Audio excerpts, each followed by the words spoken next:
Benvolgut jurat, companys i oients, som l'Institut Vilanova del Vallès i el dia d'avui representarem la postura que el culte al cos no és una amenaça per la salut.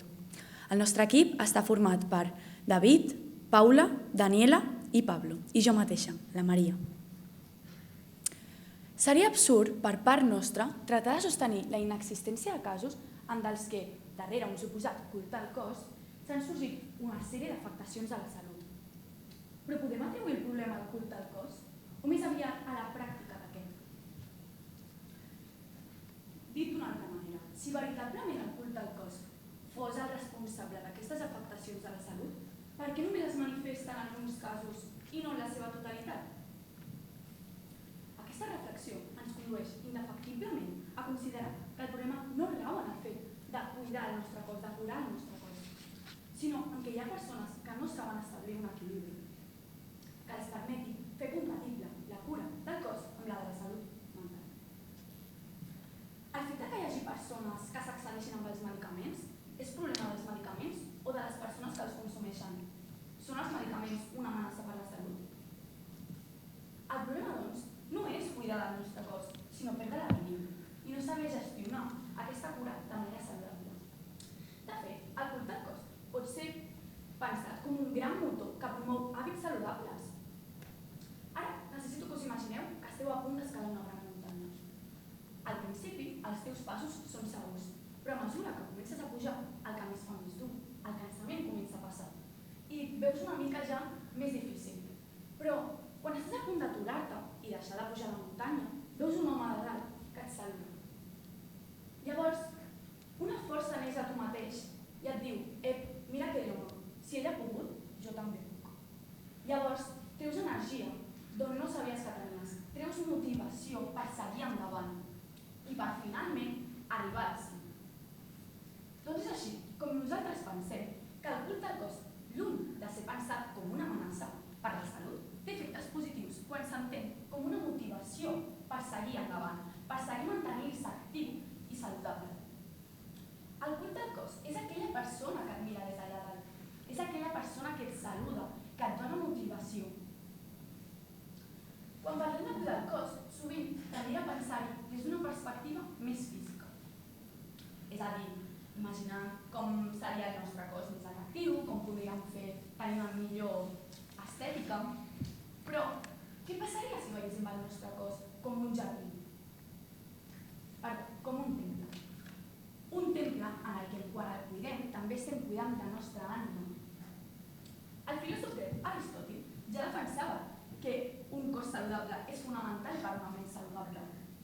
Si el cos és la casa on habita la ment, com podem esperar que una cosa tan essencial com la nostra salut física no afecti també a la nostra salut mental? Ara sí, imagina que la teva ment és com un jardí que quan no cuides, les males herbes de la desconfiança, les males herbes de la inseguretat, del dubte, comencen a floréixer a les mans de la ment.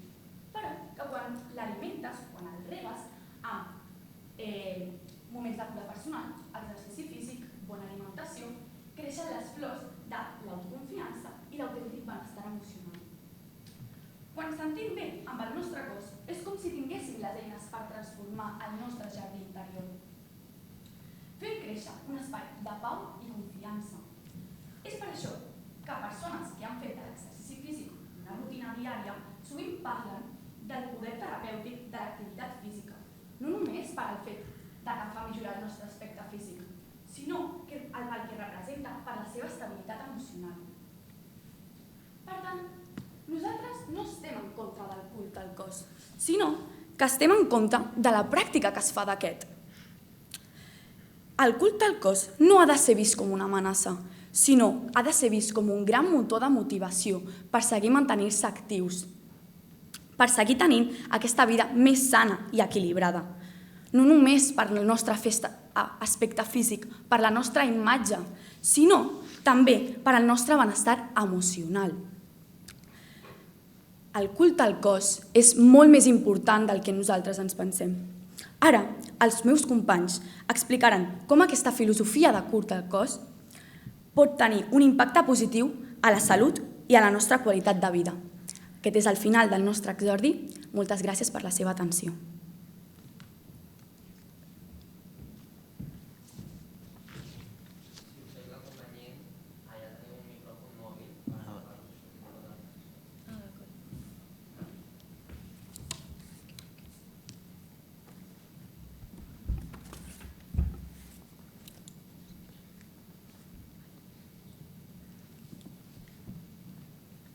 sóc una fidel seguidora a Mia i em dol acceptar-ho. Mesuro 74 i peso 60 quilos.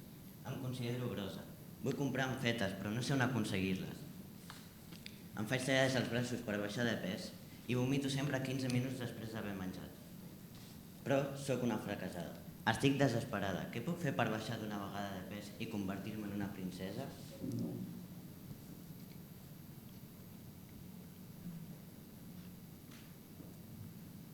Si fracasso en el meu afany, prefereixo estar morta. Doncs no mereixo res. Sí, signa com a princesa, i és que a més de patir un trastorn de la conducta alimentària, creu en la seva imatge corporal i persegueix amb afany equivocat el fet de ser princesa. Aquesta carta està triada d'una web de fa uns anys sobre Mia, que és el nom en clau de les anomenades pàgines web pro trastorns de les conductes alimentàries. Sí, són nomenades com dues amigues, Anna fent referència a l'anorèxia i Mia fent referència a la bulímia. Des de fa temps aquestes webs es poden denunciar i en teoria es retiren, però n'apareixen d'altres contínuament. Tot això es va recollir en un article del 2007 que va aparèixer a la web per a psiquiatres i psicòlegs de l'Estat, psiquiatria.com, en un article prou explícit pel tema d'aquest debat. Els màrtirs de la bellesa, suïcidi i psicopatologia associada a la imatge corporal. I més endavant en el mateix article, psicopatologia de la imatge corporal i suïcidi. Doncs, bon dia, el tema que avui ens reuneix aquí és sobre si el culte al cos és un veritable problema per la salut. El nostre equip, format per la Martina, el Martí, la Dana, el Lluc i jo mateix, el Gerard, venim a defensar que sí és un problema per la salut. La qüestió fonamental creiem que rau en la paraula culte. Parem atenció abans en el significat d'aquesta paraula. Culte, segons l'Institut d'Estudis Catalans, honor que la persona tributa a Déu o a tot allò que considera sagrat, així com el conjunt d'actes i cerimònies amb què es tributa aquest homenatge. En una segona accepció trobem que explica que és adoració per algú o alguna cosa. Doncs bé, com he comentat abans, l'argument clau de la nostra defensa serà a partir de la paraula culte. És el culte al cos un problema per la salut? Aquest substantiu ens porta al món d'allò que és sagrat i diví, per tant, de la religió.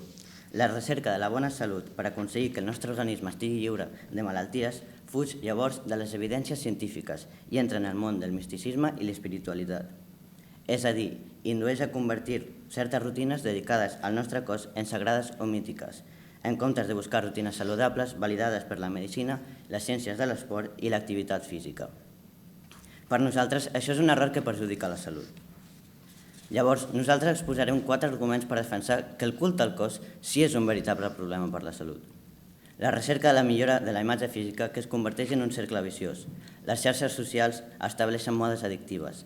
Els problemes generats per l'activitat física intensa sense supervisió i l'abús en realitzar-se cirurgia estètica sense fi.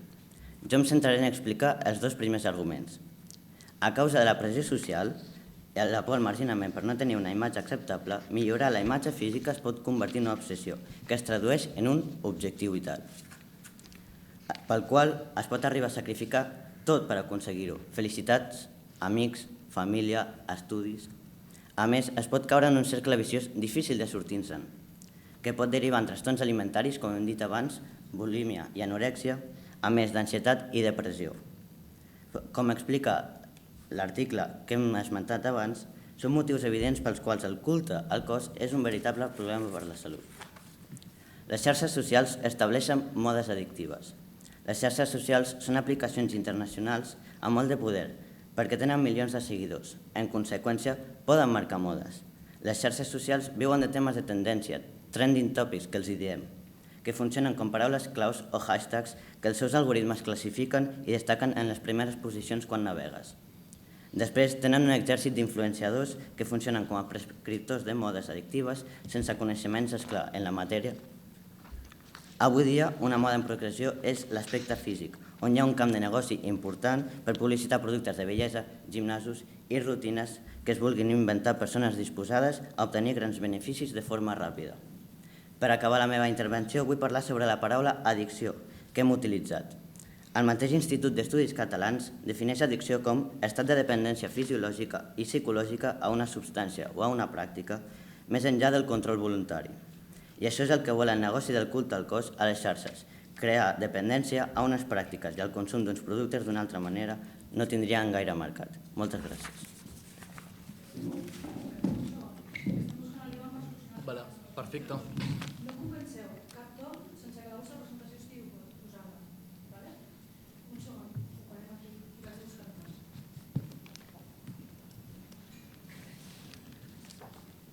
Podem parlar.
No, és que no és aquesta.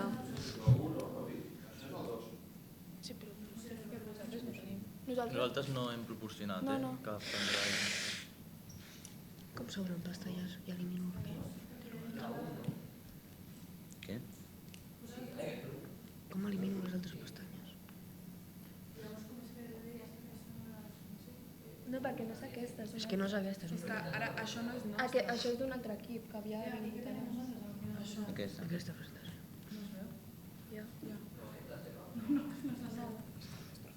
Bueno, però això funcionava, el que no funcionava és l'ordinador.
USB directament, sí, no?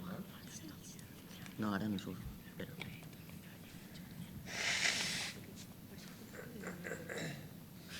Torno a posar.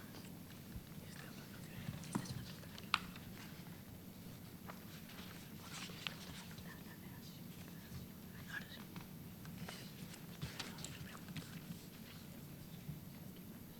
Ara sí.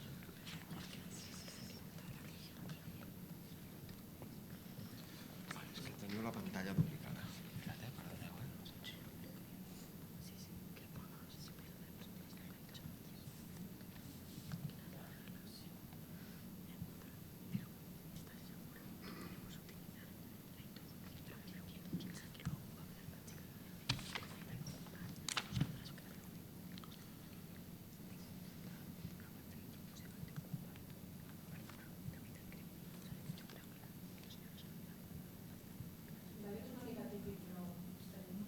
És que ens ha... És desproporcionat. Ah, vale. Vale, anem aquí, és aquesta? Sí, ara sí. I això és... Vale?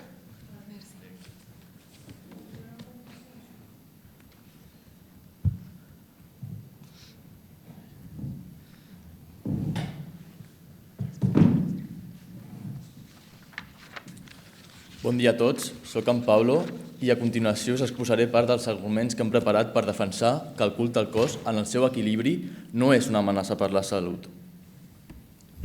Si us fixeu, en els darrers anys el debat del culte al cos ha generat molta controvèrsia. Mentre que uns defensen que el culte al cos és un dels hàbits que desenvolupen trastorns de conducta alimentària, altres que defensen que aquests hàbits poden desenvolupar hàbits saludables com fer esport o una dieta equilibrada. És cert que els TCA desenvolupen una afectació pel culte al cos, però segons psicòlegs com la Raquel Velasco, aquestes problemàtiques tenen un origen factorial, com causes emocionals, personals, familiars, entre d'altres. Així, encara que la insatisfacció amb el propi cos pot ser un factor de risc, no és la causa principal d'aquests trastorns. D'altra banda, quan la cura del cos es du a terme de manera conscient i equilibrada, pot promoure un estil de vida més saludable. La pràctica regular d'exercici físic i una alimentació adequada són dos pilars fonamentals per la salut en general. Segons un metaanàlisi de l'Associació Nord-Americana del Cor, dedicar almenys 150 minuts a l'activitat física redueix la mortalitat en un 31%. L'activitat física no només contribueix a assolir objectius estètics, sinó que juga un paper fonamental en la salut mental. Segons un estudi dirigit per investigadors de la Universitat de Göteborg i publicat a la revista de trastorns afectius, un programa d'entrenament físic de 12 setmanes, independentment de la intensitat, representa un tractament eficaç per a reduir els símptomes d'estrès i ansietat. Si dieu que el culte al cos augmenta la qualitat i l'esperança de vida, com expliqueu que moltes persones obsessionades al culte al cos pateixin trastorns alimentaris, problemes psicològics o lesions greus? No podem portar tot a l'extrem. Si portem tot a l'extrem és desmesurat. Llavors parlem com hem dit a l'inici, quan parlem del culte al cos en el seu equilibri, no és una amenaça per la salut. L'afirmació que ha dit abans de la intervenció del meu company la podem reforçar, penso que cadascú de nosaltres si hem fet alguna vegada esport. Quan ens hem sentit molt estressats per exàmens, per exemple, i hem fet esport, jo personalment m'he sentit més a gust emocionalment. Un exemple clar de com la cura al cos pot ser positiu és la trajectòria de Pau Gasol, que és un jugador de bàsquet popular que sempre ha defensat un estil de vida saludable.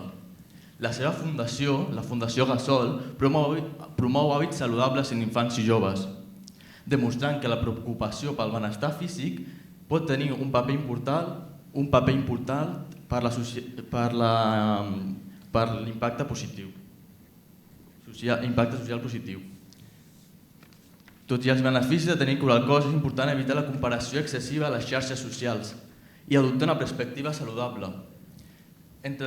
Educar en l'autocura i sense caure en l'obsessió és fonamental per mantenir l'equilibri. Dieu que practicar esport amb moderació no és negatiu, però com proposeu buscar aquesta moderació si estem parlant de culte al cos? Aquesta moderació l'ha de cercar un mateix.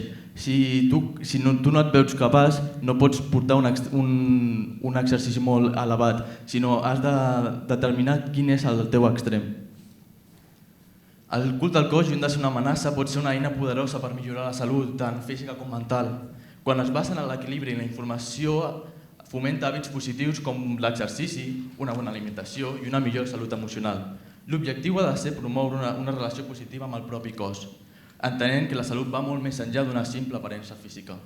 Moltes gràcies.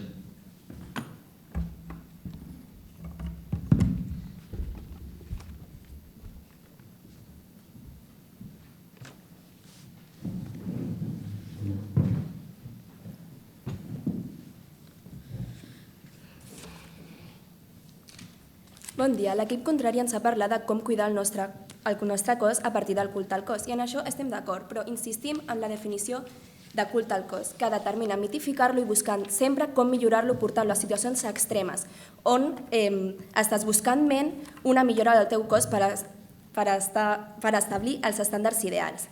Bé, encara no existeixen mètodes per tal de créixer en alçada substancialment, però si fos així, on estaria el límit? Jo voldria ser tan alta, igual que el meu company més popular de l'institut, però clar, llavors jo m'injectaria no sé quines substàncies per tal d'arribar-hi a ser com ell, i ell, per mantindre el seu estatus de superioritat, es mantindria ingerint coses per tal d'aconseguir-ho. Per tant, on estaria el límit? Els 10 metres d'alçada, al sostre de casa nostra, per tal de no caminar-hi a la gatzoneta, quan ja no m'agradi a mi o quan ja no agradi a ningú. Ara mateix aquesta possibilitat sí que existeix, però en horitzontal, i també existeix a partir de les cirurgies estètiques. Els cirurgians plàstics s'adverteixen de totes les seqüeles que poden derivar les cirurgies plàstiques, com poden ser una futura asimetria i fins i tot problemes pulmonars, a part de que a cada cirurgia la pell va perdent elasticitat i color, adquirint una textura com de cuir. Els especialistes anomenen dismòrfia corporal aquell trastorn psiquiàtric que pateixen les persones que estan constantment buscant imperfeccions a la seva cara o cos, és a dir, a la seva aparença física. Aquest trastorn dismòrfic porta a la persona que el pateix a fer-se cirurgies estètiques fins a 10 o 15 vegades. Aquest trastorn ara mateix és agreujat per les xarxes socials, tal com es demostra en la web psiquiatria.com, que és una web per psiquiatres i professionals de la salut. Ells li diuen el monstre engendrat de les xarxes socials i citen al diari El Mundo que el 27 de juny de 2021 va treure un article que deia «Dismorfofòbia del selfie, la por, l'obsessió per semblar-se a la teva foto amb filtres a cops de cirurgia i com les xarxes socials han portat a l'extrem el trastorn dismòrfic corporal, creant depressions, insatisfaccions i fins i tot un estrès posttraumàtic. També poden aparèixer altres complicacions, com podrien ser una pneumònia o una trombosis, ja que després de diverses cirurgies i diverses anestèsies, el cos pot provocar coàguls i pneumonies. A més, un dels problemes més greus pot acabar fins a la mort. Aquí tenim gràfics de les taxes de mortalitat. Digues. Esteu parlant de portar tot a l'extrem, però clar, tot a l'extrem és dolent. Si parlem de portar tot a l'extrem, el culte al cos, és clar que és dolent, però la major part de la població, quan fa el culte al cos, molts de nosaltres tenim culte al cos, no hem de permetre portar-ho tot a l'extrem. Sí, però a causa de les xarxes socials, aquest extrem, aquesta obsessió et porta a un extrem al final, perquè tu veus constantment cossos idealitzats que al final vols ser com ell. Per tant, t'obsessiones i ho acabes portant a l'extrema, tot i que sigui dolent i que no sigui sa. Bé, com estava dient, ells li diuen el monstre engendrat i per això en el diari El Mundo, el 27 de juny de 2021, van treure aquesta notícia. Digues? A la introducció heu parlat sobre el culte a la religió i crec que no hem acabat d'entendre del tot bé. Realment creieu que hi ha algun tipus de relació amb la religió? És a dir, el culte al cos té algun tipus de veure amb la religió? Sí, perquè al final és algo que tu estàs cuidant i que doncs sí que té relació, ja que el culte al cos, com he dit abans, comporta mitificar el teu propi cos per estar d'acord amb per estar sa i per tindre una bona salut mental. Per últim, la cirurgia plàstica no només et pot comportar problemes de salut, sinó que també pot afectar molt negativament el teu compte bancari degut als elevats preus que aquests es comporten i que es poden considerar unes operacions de luxe. Moltes gràcies.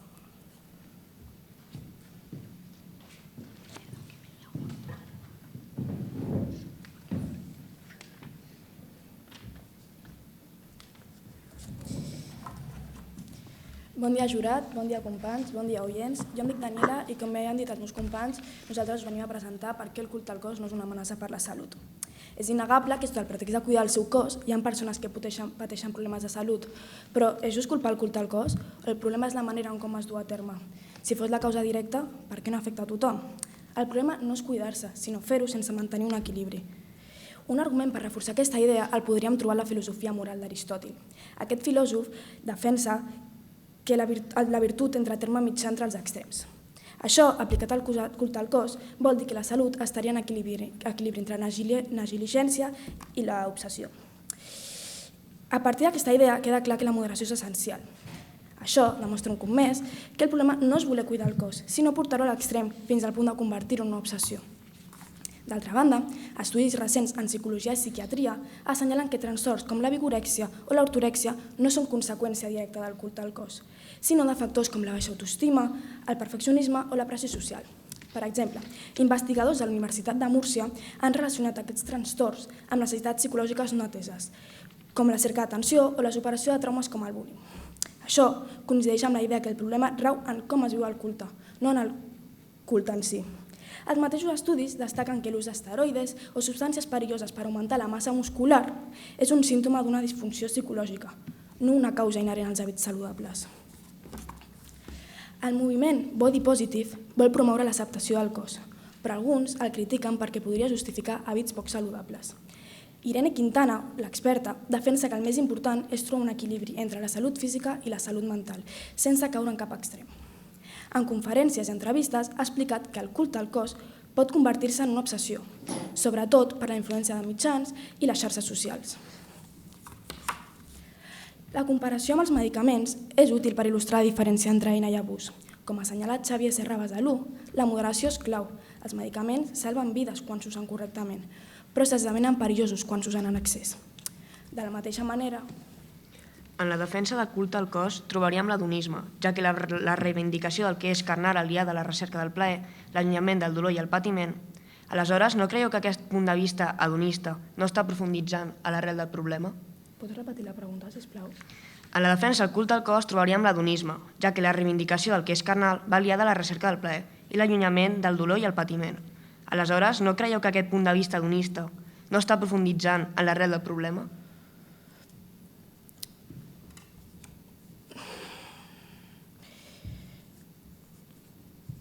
Crec que en això no basem nosaltres els nostres arguments. No estem parlant d'alleujament de dolor. Continuo. La cafeïna, per exemple, pot millorar el rendiment i la concentració, però un excés d'aquesta podria causar ansietat, insomni o fins i tot problemes cardíacs. De la mateixa manera, cuidar el cos és beneficiós si es fa des de l'equilibri, no des de l'obsessió. Aquesta idea s'alinea amb la visió d'Aristòtil del terme mitjà i amb estudis mèdics que diferencien entre activitat física saludable i compulsiva. Moltes gràcies.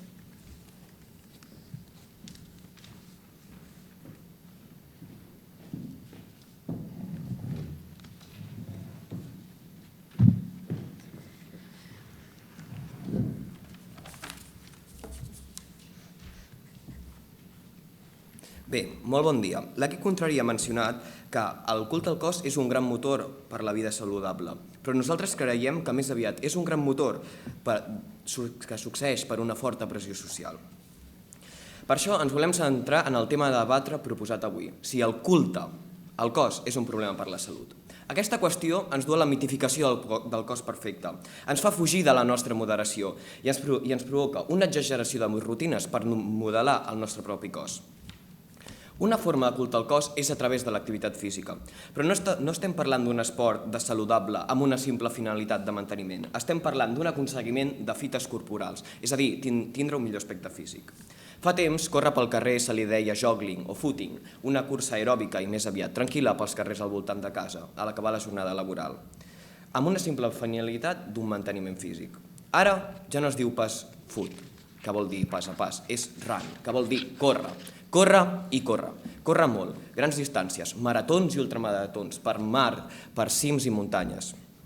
Tot això són modes, i actualment les modes del running cada vegada s'estan fent més extremes. Digues? Nosaltres seguim defensant que els psicòlegs afirmen que aquest culte al cos no està subjecte amb l'obsessió amb la imatge, sinó també té uns problemes familiars, personals. La persona ja té problemes, no només el culte al cos. Gràcies. Sí, en aquesta part tens raó, però és que el culte al cos és un principal promotor d'aquesta pressió social que en gran part ho provoca aquesta influència de les xarxes socials sobre les nostres vides. Tot això són modes, com he dit abans, però és que qui ens ho ensenya? Els influenciadors del running en aquest cas. Al desembre de l'any 2024 va succeir una votació per triar els millors influenciadors sobre curses de cross. Bé, es van presentar 150 persones. D'aquestes 150, 10 tenien la titulació esmentada per la INEF. La resta, 140 de 150 persones, no la tenien. Qui eren aquestes persones? Doncs bé, boniques persones xerraires que s'identificaven com a corredors o com a entrenadors que realment no tenien cap titulació específica sobre la matèria. Això sí, es tracta de persones amb molt bon aspecte físic, que saben xerrar amb molta fluïdesa i que no tenen gens de vergonya. Però la qüestió és, han estudiat ciències de l'esport? Són nutricionistes? Són metges? Seguir-los i començar a practicar esport, com ells ens indiquen, pot suposar un greu problema per la salut. Sabeu què són el gimbro? Són persones que es dediquen a realitzar esport en un gimnàs fent un sobreentrenament. I a més, sense supervisió d'un especialista, realitzant així unes dietes radicals en la seva etapa de volum i una sèrie d'exercicis no adequats en la seva etapa de definició.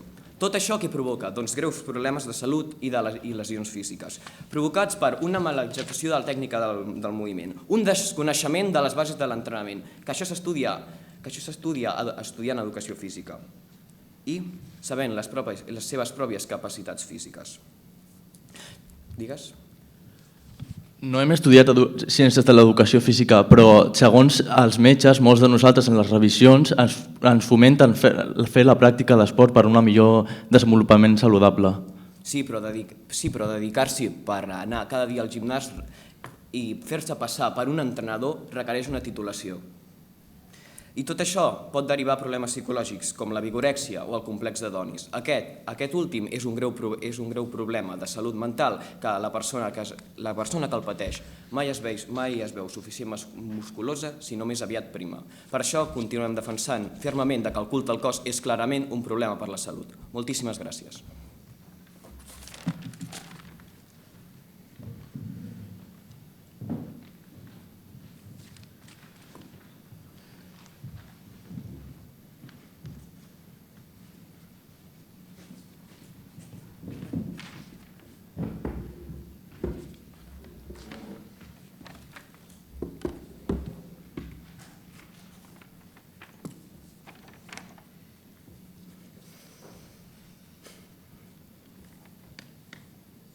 Bon dia. Abans de començar la meva intervenció, al nostre equip ens agradaria felicitar a la xarxa Vives i a la Universitat Autònoma de Barcelona per l'organització d'aquesta lliga de debat.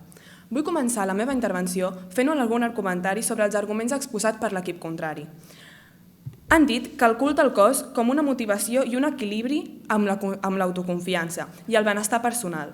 Han remarcat el seu poder terapèutic com un motor i han negat que està relacionat amb el mot culte, que és religió i adoració. Però tot això ho hem considerat des de la moderació.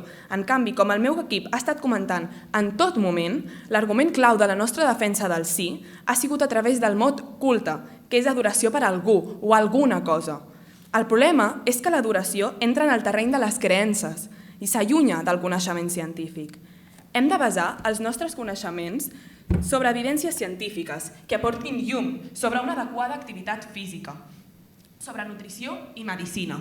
No seguim modes imposades per curanderos, xamans i rutines no verificades per la ciència, sinó pagats per marques de la indústria cosmètica, alimentària, farmacèutica i de l'activitat física, per vendre els seus productes en grans quantitats, publicitant falsedats i creant expectatives de millora física sobre una societat jove molt influenciable avui en dia, que sap que seguir el professional de l'esport o de la nutrició requereix molt més esforç que no pas creure en resultats immediats prenent substàncies de procedència dubtosa que sí, t'assegura uns resultats visibles en el teu cos durant pocs dies. Nosaltres hem aportat testimonis científics publicats en revistes que proven que el culte al cos pot provocar nombroses malalties físiques i psicològiques com ara anorèxia i bulímia, ansietat i depressió, addicció a la millora física que pot acabar en vigorèxia, el trastorn dismòrfic corporal que afecta les persones que constantment s'estan trobant defectes a la seva cara o cos i que es fan retocs de cirurgia plàstica en excés, deixant afectada la seva salut i provocant morts, com hem adjuntat anteriorment. La ingestió de suplements alimentaris comprats per internet sense supervisió mèdica o els esteroides anabolitzants poden provocar al·lèrgies, problemes hormonals i tenir efectes secundaris que afectin a la salut mental. Com hem argumentat amb aquest llistat de malalties, de les que hem presentat proves d'associacions mèdiques que les avalen, creiem que queda prou demostrat que el culte al cos sí és un problema per la salut. I deixeu-me exemplificar-ho visualment. Aquí tenim una xeringa i un pot de suplements alimentaris. Si qui t'ho aconsella és això a través de les xarxes socials, sí, és un problema i molt greu per la salut. Moltes gràcies.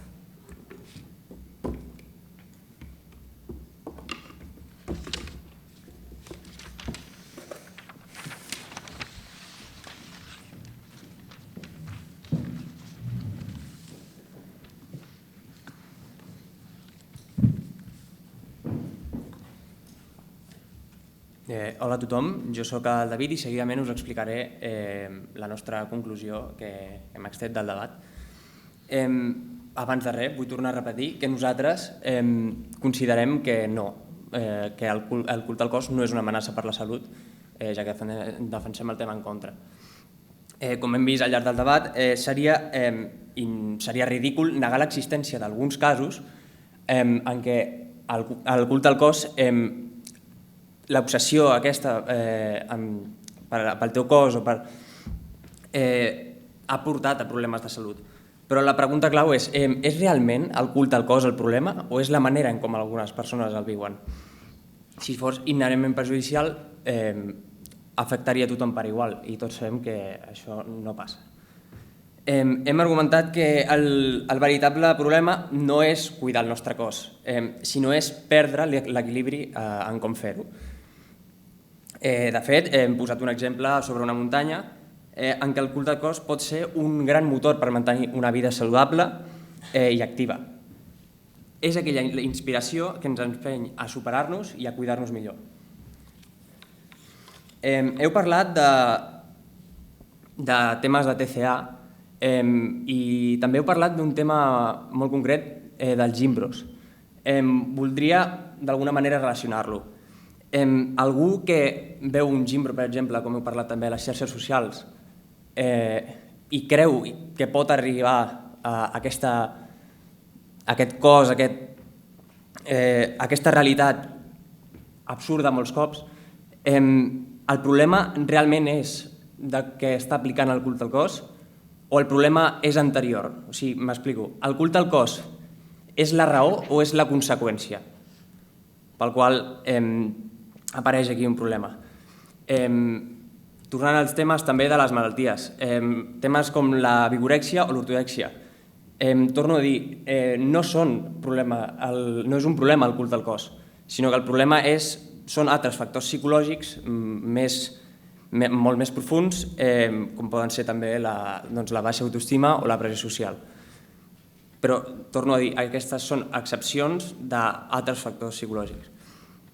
En conclusió, el culte al cos, quan es practica en equilibri i constància, no és un problema per la salut, sinó que és, com bé hem dit abans, una eina molt poderosa per millorar la nostra salut, tant física com mental. Com deia Aristòtil, la virtut està en el terme mitjà. Apliquem aquesta saviesa al culte al cos i fem-ne un aliat per una vida més saludable i plena. Moltes gràcies.